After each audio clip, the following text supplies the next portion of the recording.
Merci. Est-ce que ça va? On est ici, là, c'est VIP. Ici, c'est VIP. Mais vous êtes deux hommes, deux femmes. Chacun pour lui, quoi. Où est pour toi? Où est pour toi?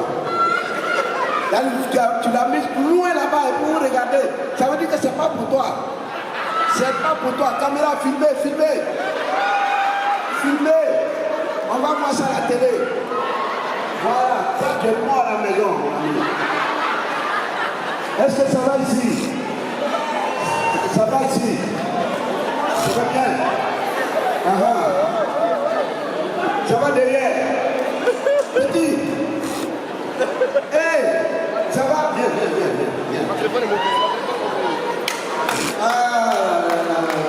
Vous voyez comment se descend? Ça, c'est ma fille, ça. Et regardez son nez, regardez pour voir. Et c'est un garçon. C'est une fille. Voilà. Regardez le nez, et puis regardez pour moi. Identique. Regardez son yeux, et puis regardez pour moi. Identique. Ses oreilles, et puis pour moi aussi, identique. Oui, maman.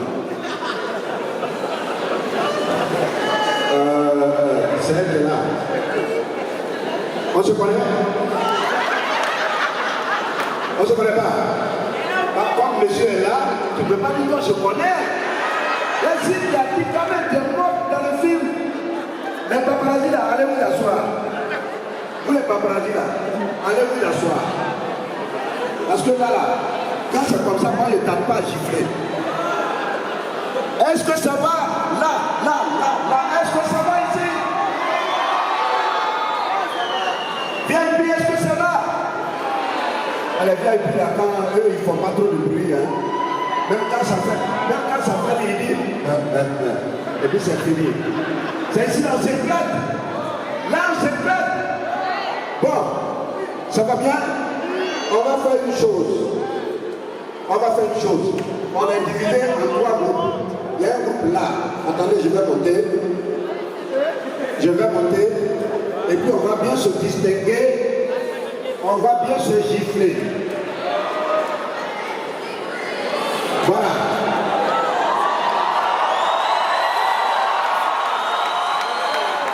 On fait 3 groupes. Voilà un premier groupe. Voilà un deuxième groupe. Les VIP, 3e groupe.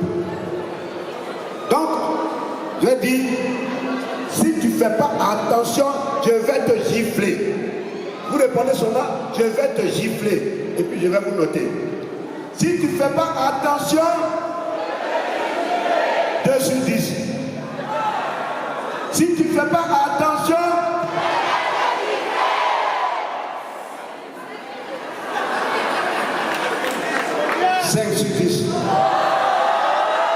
attendez, les VIP vont prouver. Si tu ne fais pas attention,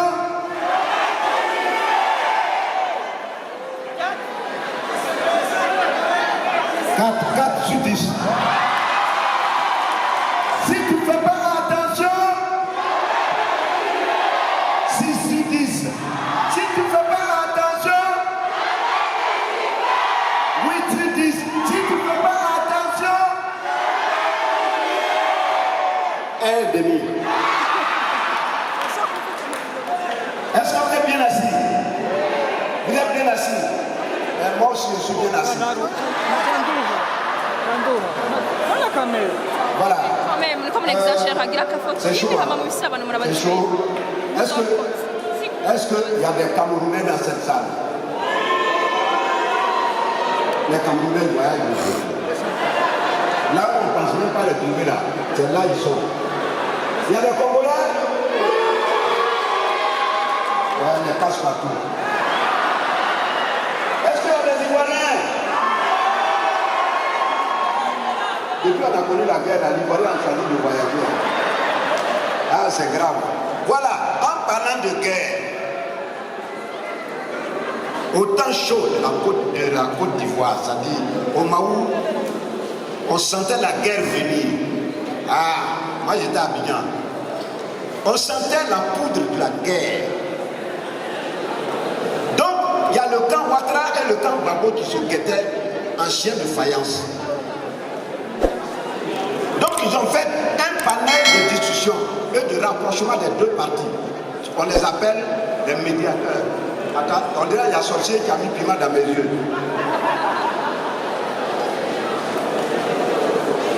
Et ces médiateurs devaient venir discuter avec les deux parties pour ne pas qu'il y ait éclatement. Maintenant, parmi ces médiateurs, il y avait un Chinois. Le Chinois, il s'appelle Kim Hong. Et Kim Hong, lui, dans son pays en Chine, là-bas, c'est un maître karaté. Là-bas, quand tu es fort, là où ta force se limite, là, la broderie s'arrête là. Mais Kim Hong, lui, son boubou est brodé jusqu'au pied. Ça veut dire qu'il est hors concours. Il devait venir. Donc on lui a dit, attention, là où tu vas en Côte d'Ivoire, là, pour un oui ou pour un non, on te gifle.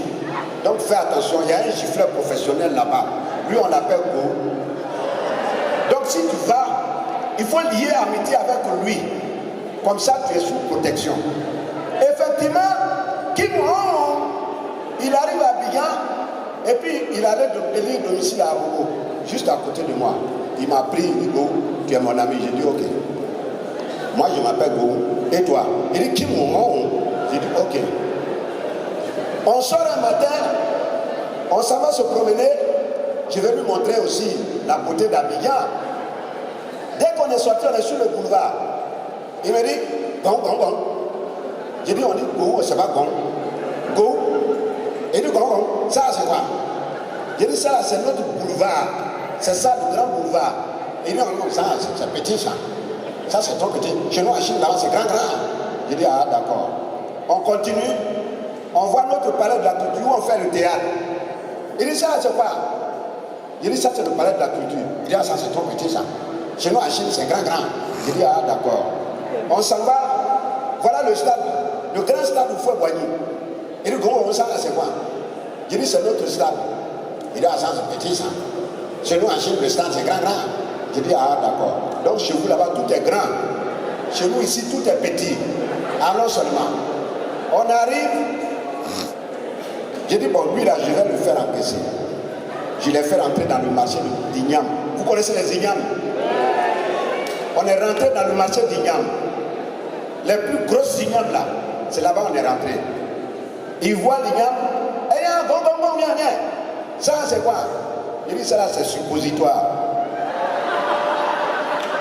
Je dis quoi? Je dis, c'est suppositoire. Quand tu es malade, là, c'est ça, on te met là. Il dit, ah, mais ça, c'est gros, ça. Chez nous, en Chine, c'est petit.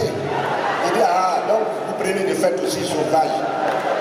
Il dit, lui, là, je ne vais plus me promener avec lui. Et un matin, Kim Hong descend de son hôtel pour prendre un café. Il commande son café. Madou, qui est chauffeur de minibus, il est assis à ce café-là. Mais lui n'a pas d'argent pour se lui donner un café. Kim Hong, il a dans sa main un journal. Mais ce que vous ne savez pas, Madou, qui est chauffeur de minibus, il est doula. Donc il parle le malinké. Entre la langue malinké et la langue chinoise, il y a des similitudes. Les deux disent la même chose, mais la signification diffère. Par exemple, le malinké, quand il dit Naya, ça veut dire viens ici. Or, en chinois, quand on dit Naya, on dit va te coucher. Le chinois a commandé son café, on dépose la tasse de café à côté de lui. Comme il voulait lire son journal, il pousse légèrement la tasse de café vers Madou. Lui, il pensait que c'était un don. Il regarde la tasse de café et puis il demande au chinois, Katawa. En malinké, ça veut dire, est-ce que je peux prendre? Oh, en chinois, ça veut dire, est-ce qu'on peut combattre? Le chinois regarde Madou et puis il fait ça. Madou dit, Katawa. Le chinois fait ça. Chez nous ici, quand on fait ça là, ça veut dire, c'est donné. Oh, en chinois, quand on fait ça, ça veut dire, on va voir ce qu'on va voir. Madou envoie la main pour prendre la tasse de café. Le chinois a passé à une attaque. Il faut anticiper. Si la patrouille de Madou t'attaque, douille. Moi, je saute. Et puis il descend, il regarde le chinois. Et puis il demande, Moulebe, en malinqué, ça veut dire qu'est-ce qui se passe? Oh, en chinois, ça veut dire, est-ce qu'on peut combattre? Moi, je suis prêt. Le chinois se place. Il se place et il prend position. Quand Madou a vu ça, il sait que ça là, c'est pas pour te dire bonjour. Il demande au chinois, quel est le roi? En malinqué, ça veut dire, c'est pas là. Oh, en chinois, ça veut dire, je suis prêt, viens. Le chinois s'en va sur Madou, tata, poum, poum, poum. Madou tombe, il se relève. Et il demande au chinois, n'a le pila. En malinqué, ça veut dire, qu'est-ce que je t'ai fait? Oh, en chinois, ça veut dire, si tu es sûr de toi, reviens. Le chinois est parti sur Madou. Tata tout, Madou tombe. Et puis il se relève. Madou, il est courageux. Hein? Si c'est moi là, je me tais. Parce que tu ouvres la bouche, on frappe. Tu ouvres la bouche, on frappe. Tais-toi. Lui aussi, c'est sa bouche là, tu vas le tuer. Il est couché là. Et puis il demande au chinois, il me fait quand Faranoa. En malinqué, ça veut dire tu veux me tuer. Oh, en chinois, ça veut dire si tu es vraiment né de ta mère, reviens sur moi.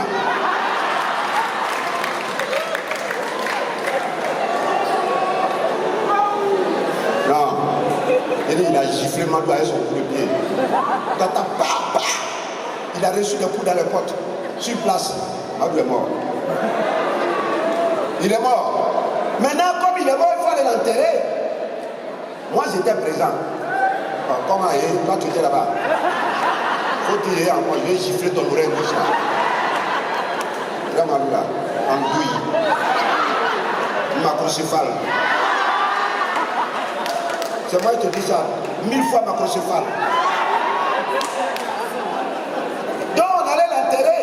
Mais le cimetière où on allait enterrer Madou, là-bas, il y a une loi, on ne dit pas le nom de quelqu'un.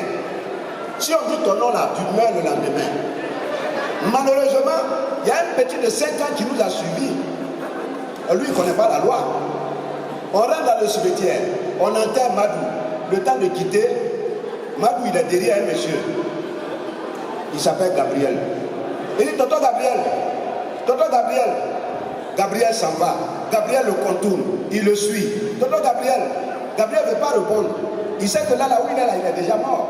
Tonton Gabriel, un petit insiste. Gabriel, lui, s'est arrêté. Il dit, là, je suis déjà mort, mais je ne vais pas mourir seul. Il s'est arrêté. Il dit, petit Ibrahim, je t'ai fait quoi? Pourquoi tu veux me tuer, Ibrahim? Ton papa Youssouf qui est là, j'ai dit son nom. Jacques qui est là, j'ai dit son nom. Rigobert qui est là, j'ai dit son nom. Le macrocéphale qui est assis là, j'ai dit son nom. Robert qui est là, j'ai dit son nom. Quand il tourne vers moi, je donne dos. À la fin, j'étais le seul rescapé.